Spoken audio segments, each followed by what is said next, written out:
신약성경 마태복음 17장 1절로 8절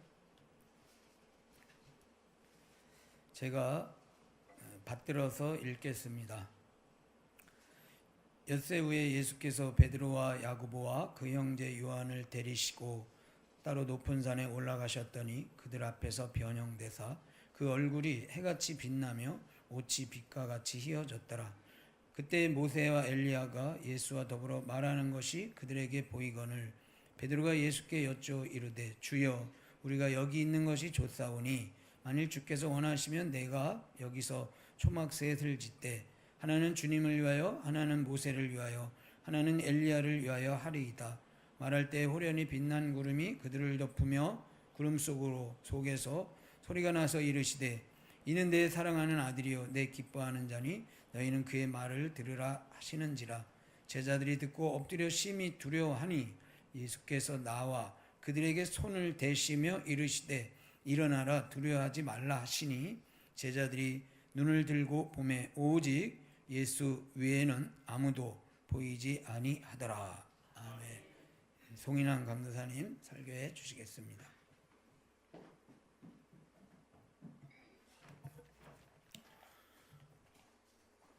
말씀을 나누기 전에 잠시 기도하겠습니다. 하나님 감사합니다. 이 시간 말씀을 나누고자 합니다. 말씀을 잘 깨닫게 하시고 말씀 가운데 위로를 주시어 우리의 삶이 새 힘을 얻어 늘 새롭게 변화될 수 있도록 인도해 주실 것을 간구하며 믿으며 예수님의 이름으로 기도합니다. 아멘.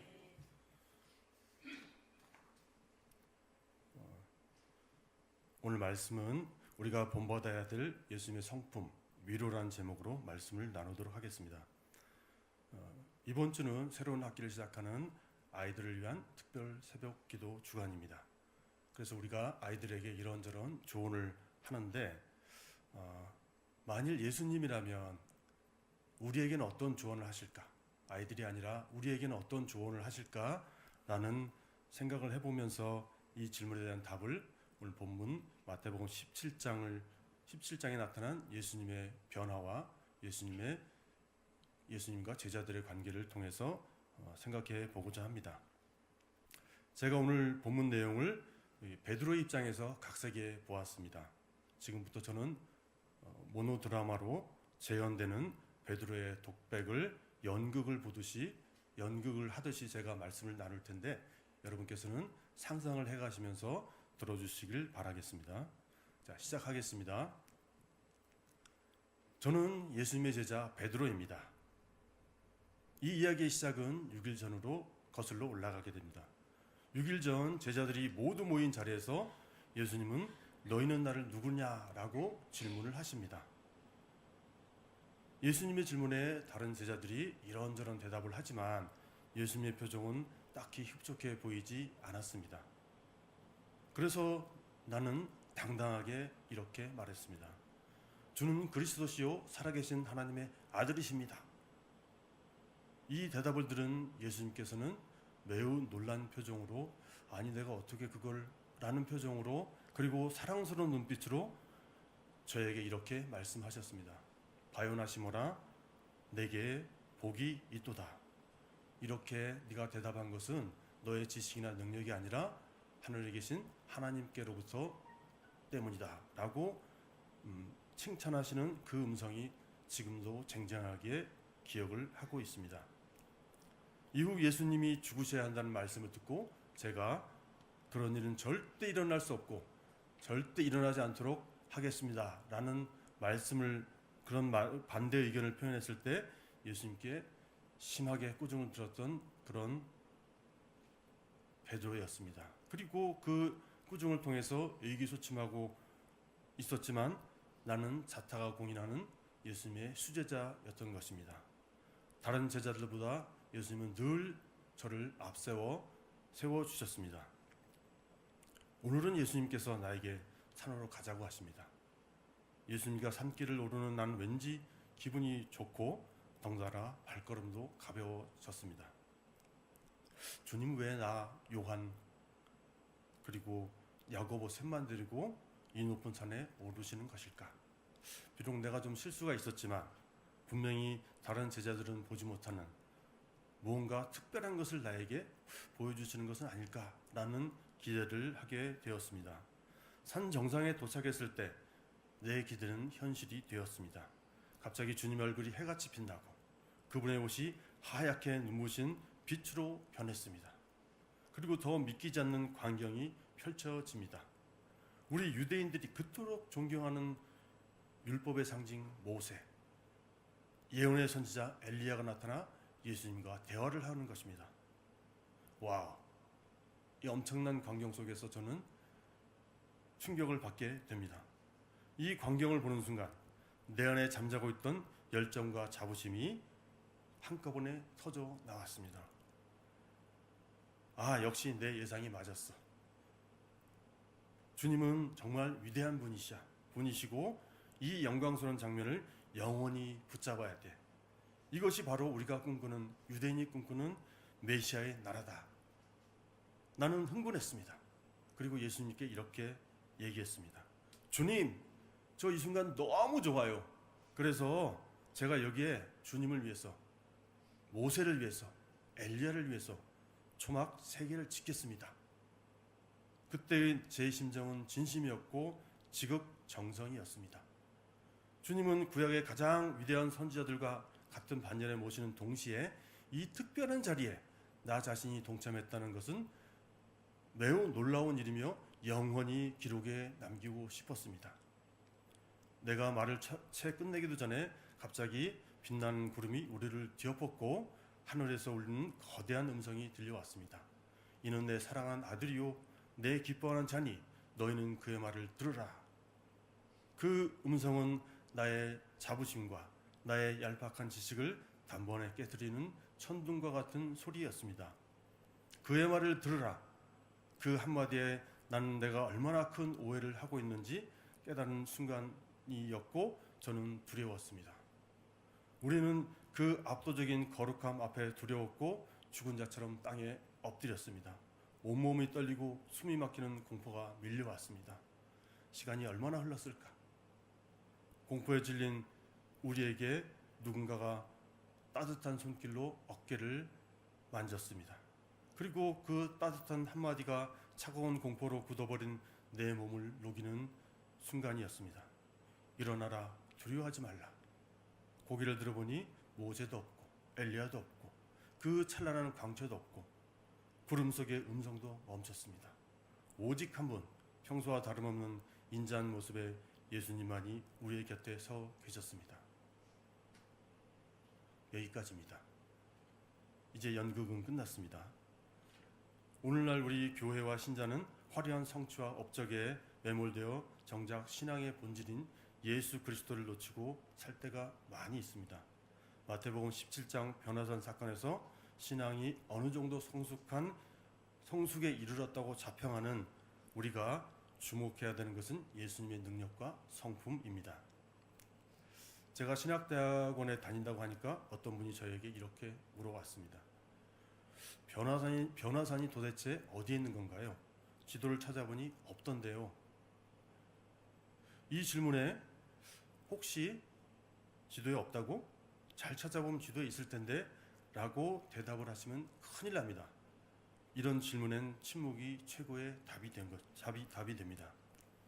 변화산은 예수님이 영광스러운 모습으로 변화하신 일이 일어났는데 성경에서는 정확한 산 이름을 말하지 않았기 때문에 예수님이 변화하신 산, 변화가 일어난 산, 변화산이라고 후대에 붙인 이름입니다.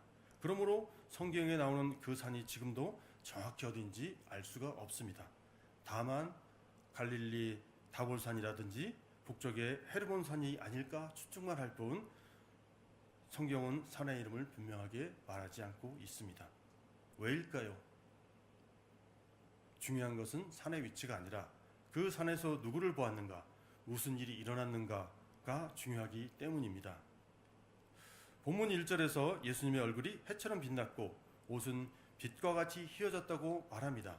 이 장면은 예수님이 본래 누구인지를 보여주는 중요한 장면입니다.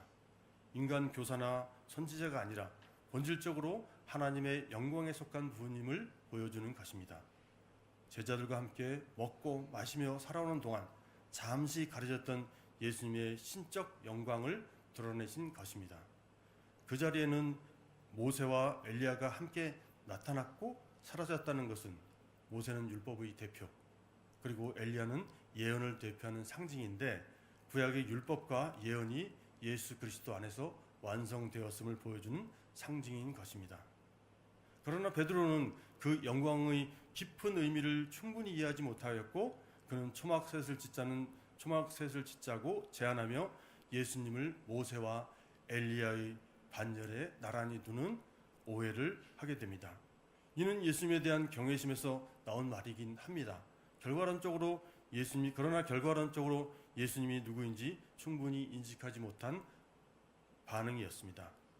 그때 하늘에서 음성이 들립니다. 이는 내 사랑하는 아들이니 그의 말을 들으라. 이 선언은 예수님이 하나님의 아들이며 우리가 따라야 할 유일한 권위자임을 분명히 하는 것입니다. 율법과 예언은 예수님 안에서 완성되며 그분의 말씀은 최종적인 기준이 된다는 것입니다. 하늘의 음성을 듣고 제자들은 두려워 엎드렸습니다. 이는 거룩한 하나님과 예수님 앞에 선 인간의 자연스러운 반응입니다. 예수님의 영광은 인간을 압도합니다. 계속해서 이 사건에서 우리가 주목하는 장면은 그 다음에 이어지게 됩니다. 예수님은 영광 가운데 머무르지 않으시고 두려워 떨고 있는 제자들에게 직접 손을 대시고 말씀하십니다. 일어나라, 두려워하지 말라. 여기서 손을 대셨다는 표현은 단순한 신체적 접촉을 넘어서는 것입니다. 원어적으로는 예수님이 행하시는 위로와 회복의 행위이며 두려움 속에 있는 자를 안심시키시는 따뜻한 만짐으로 해석됩니다. 변화산에서 보여주신 예수님의 영광은 제자들을 압도하기 위한 것이 아니라 앞으로 닥칠 십자가 사건을 준비시키기 위한 위로였습니다. 예수님은 고난의 길을 앞두고 있는 제자들에게 자신이 누구인지 분명히 보여주시면서도 그들을 두려움 속에 방치하지 않으셨습니다. 변화 사건이 마무리되었을 때 제자들 곁에는 오직 예수님만 남아 있었습니다. 이는 신앙의 본질을 상징적으로 보여주는 것으로 율법도 위대한 선지자도 아닌 오직 예수 그리스도만이 우리의 구원의 근거이시며 완성자라는 것을 보여주고 있습니다. 예수님은 영광의 하나님이며 두려워하는 제자들을 위로하시는 예수님의 성품은 구약에서도 볼 수가 있습니다. 열왕기상 19장에 보면 엘리야가 이세벨의 위협에 낙심과 두려움으로 로뎀나무 아래에서 차라리 죽여달라고 하나님께 떼를 쓰는 장면이 나옵니다. 그때 하나님은 엘리야의 신앙 상태를 지적하거나 사명을 완수하지 못했음을 책망하지 않으셨습니다. 대신 천사를 보내어 지친 그를 어루만지고 숯불에 구운 떡과 물을 주셨습니다. 열왕기상 19장 17절에 이렇게 기록되어 있습니다. 일어나서 먹으라. 내가 갈 길을 다 가지 못할까 하노라. 라는 하나님의 말씀은 마태복음 17장 7절에서 제자들에게 일어나라고 하신 예수님의 손길과 일맥상통합니다. 두 사건 모두 절망과 두려움에 빠진 인간에게 하나님이 먼저 찾아오셔서 먹이시고 만지시고 다시 일어설 힘을 주시는 찾아오시는 은혜를 보여주고 있습니다. 변화산 사건은 예수님의 이중적 성품을 보여주기도 합니다. 그분은 영광의 하나님이시며 동시에 낮아지시는 권위자이십니다. 최고의 영광을 받으셔야 함에도 불구하고 그 영광으로 사람들을 억누르지 않으시고 오히려 두려움에 빠진 자들에게 다가가 손을 내미셨습니다. 오늘날 교회의 중직자와 어른 세대가 본받아야 될 모습은 본문 내용에서 보여주신 예수님의 위로의 손길입니다.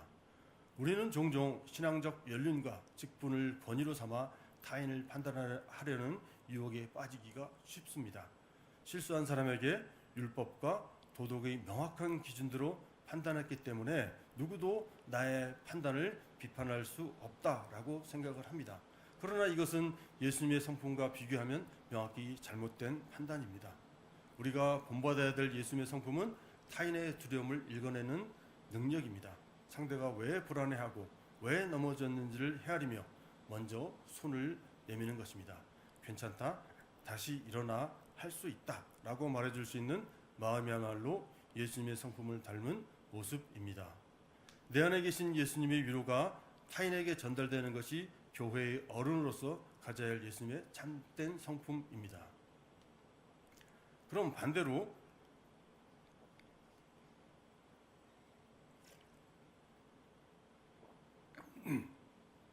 예수님의 능력과 위로의 성품을 갖지 못할 때 우리의 모습은 어떤지 살펴봐야 되겠죠. 오늘 읽지는 않았지만 마태복음 7장 14절에서 20절에 보면 예수님의 제자로서 부끄러운 사건이 일어납니다. 자녀가 간질을 앓고 있어 노심초사 걱정하는 부모가 예수님의 치유의 능력 소식을 듣고 예수님을 모시지 못하였지만 제자들을 초청해서 자신의 딸의 병을 치유받기를 원했습니다. 그러나 제자들은 고치지 못했습니다. 그래서 부모가 예수님께 직접 찾아와 고자질하는 장면입니다. 당신 제자들이 아무런 능력이 없으니 예수님이 직접 고쳐주세요. 이 말을 들은 당사자인 제자들은 쥐구멍이라도 숨고 싶은 심정이었을 것입니다. 예수님의 능력이 나타나지 않는 교회, 예수님의 위로가 없는 교회, 이것은 매우 부끄러운 모습입니다. 조금 전까지 예수님의 영광스러운 변화의 모습을 보았던 제자들, 변화의 모습을 보여주신 진정한 이유가 무엇인지 깨닫지 못하고 그저 예수님의 영광만 바라보고 흉내내는 것은 아닐까 하는 생각이 듭니다. 예수님의 능력을 나타내지 못한 제자들로서는 매우 부끄러운 모습입니다. 오늘날 교회 어른 세대가 보여줘야 될 예수님의 모습을 적용해 보도록 하겠습니다. 오늘날 교회 안에 청년들에게 보여주는 어른들은 단순한 조언자가 아니라 위로의 통로가 되어야 된다고 말씀을 드렸습니다. 저는 얼마 전 예수님의 위로가 지금 우리가 알지 못하지만 계속 진행되고 있는 사례를 듣게 되었습니다. 저는 가끔 유튜브 설교를 듣는데 우연히 박은조 목사님 설교를 듣게 되었습니다. 박 목사님은 처음 사역하던 서울 영동교를 떠난 지 30년이 넘었다고 합니다. 그럼에도 불구하고 가끔 연락을 주고받은 영동교회 집사님 한 분이 계시는데 연세가 80이 훌쩍 넘은 안 집사님이라는 분입니다. 그런데 어느 날 저녁 그 집사님으로부터 전화가 왔습니다. 다짜고짜 목사님, 한동대 학생 중에 방땡땡이라는 아이를 아세요? 하고 묻는 겁니다. 이 박원조 목사님은 은퇴하신 이후에 한동대학교 교목으로 재직하고 계셨던 것입니다. 학생이 4,300명이나 되는 한동대에서 체프를 인도하고 있기에 대부분 얼굴은 알지만 이름을 거의 기억하지 못하는 그런 상황이었던 것입니다. 그래서 박 목사님은 아이고 집사님 제가 어떻게 다 알겠습니까? 라고 대답을 했는데 가만히 생각해 보니까 그 주 수요일 날 목사님과 만나기로 약속되어 있던 아이 이름과 같다는 생각이 들었다고 합니다. 박 목사님은 깜짝 놀라서 집사님 어떻게 그 아이 이름을 알고 저에게 물어보시는 건가요? 라고 질문을 했습니다. 사연은 이렇습니다. 집사님이 몸이 불편해서 교회에 가지 못하는 동안에 기독교 방송으로 예배를 드렸는데 방송에서 13년 전에 캄보디아에서 교통사고를 당한 방효연 선교사 이야기가 나왔다고 합니다. 부모와 자녀 넷 이렇게 6명이 선교지로 들어갔고 그 선교지에서 다른 사역지로 이동하던 중 버스가 가족이 타고 있던 승용차 옆을 들이박았다 부모와 또 두 자녀가 그 자리에서 세상을 떠났다고 합니다. 첫째와 막내만 살아남았고 그 첫째가 지금 한동대에 다니고 있다는 소식이 이 방송의 주요 골자였습니다. 이 방송을 들은 집사님의 마음이 뜨거워졌다고 합니다. 부모 없이 살아온 아이가 얼마나 힘들었을까 생각하니 가슴이 아팠다고 합니다. 목사님, 그 아이에게 뭔가 해주고 싶어요.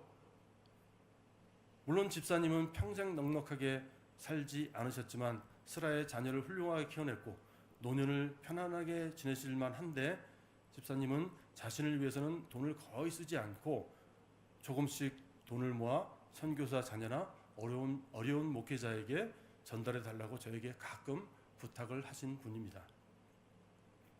이번에도 마찬가지였습니다. 지난 1년 동안 이 집사님은 1,300개의 병을 모아 돈으로 바꿨다고 합니다. 건강도 좋지 않은 80대 노인이 골목을 다니며 병을 주워 모아 판 돈을 모아 전달한 것입니다. 그렇게 모은 40만 원을 그 아이에게 꼭 전달해 달라고 했습니다.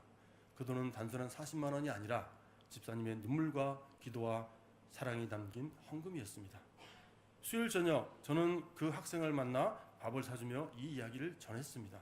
아이는 말을 잊지 못했고 그 아이는 사고로 한쪽 손목을 잃었고 여러 번 수술을 받으며 살아온 23살 청년이었습니다. 안 집사님의 격려하는 말로 다할 수 없는 위로가 되었고 부모가 없는 세상에서 하나님이 이런 방식으로 자신을 찾아오시고 위로해 주신다는 사실에 깊이 감격해 했습니다. 그런데 놀라운 일은 여기서 끝나지 않았습니다. 그 다음 날 한 후배 목사가 우연히 그 선교사 가정 이야기를 꺼냈습니다. 마치 하나님께서 여러 사람의 마음을 동시에 흔들고 움직여서 한 사람을 위로해 주시는 것 같았습니다. 그 일을 통해 박 목사님은 다시 깨달았다고 합니다. 하나님은 고통받는 자의 고통을 외면하지 않으시는 분이시고 눈물을 흘리는 자의 눈물을 닦기 원하시는 분이라는 것을, 그러나 그 일을 천사를 보내어 이루고자 하시는 것이 아니라 우리와 같은 평범한 그리스도인을 통해 이루어 가신다는 사실입니다. 하나님은 오늘도 누군가의 손과 발이 되어줄 사람을 찾고 계십니다. 그리고 그 부르심에 응답하는 작은 순종을 통해 한 사람의 인생을 위로하고 격려하십니다. 동락교회 청소년들은 여기에 계신 여러분의 뒷모습을 보고 신앙을 키웁니다. 장로님의 너그러움, 권사님의 따뜻함, 집사님의 열정, 교회 어른의 신앙 지혜를 보고 배우며 위로를 얻게 됩니다. 이제 말씀을 맺도록 하겠습니다. 변화산 사건은 우리에게 신앙의 어른으로서 무엇을 해야 하는지 분명히 가르쳐 줍니다. 모세도 사라지고 엘리야도 사라지고 오직 그 자리에 예수만 남듯이 우리는 우리의 사역과 삶에서 우리의 이름이나 업적은 사라지고 오직 예수 그리스도의 위로만이 남아야 합니다. 성숙한 신앙인이란 타인을 판단하는 눈을 가진 사람이 아니라 예수님의 손을 대신하여 자신의 손을 내미는 사람입니다. 우리가 예수님을 닮아 먼저 다가가 손을 얹고 일어나라, 두려워하지 말라고 격려하고 위로할 때 상처 입은 다음 세대는 다시 일어설 용기를 얻는 것입니다. 동락교회 내 어른과 리더들이 변화산에서 보이신 예수님의 그 따뜻한 위로의 모습이 회복되기를 소망합니다. 그리하여 우리 동락 공동체 전체가 세상의 풍파 속에서도 오직 예수님만 바라보고 서로를 일으켜 세우는 진정한 사랑의 공동체가 되기를 주님의 이름으로 기도하겠습니다.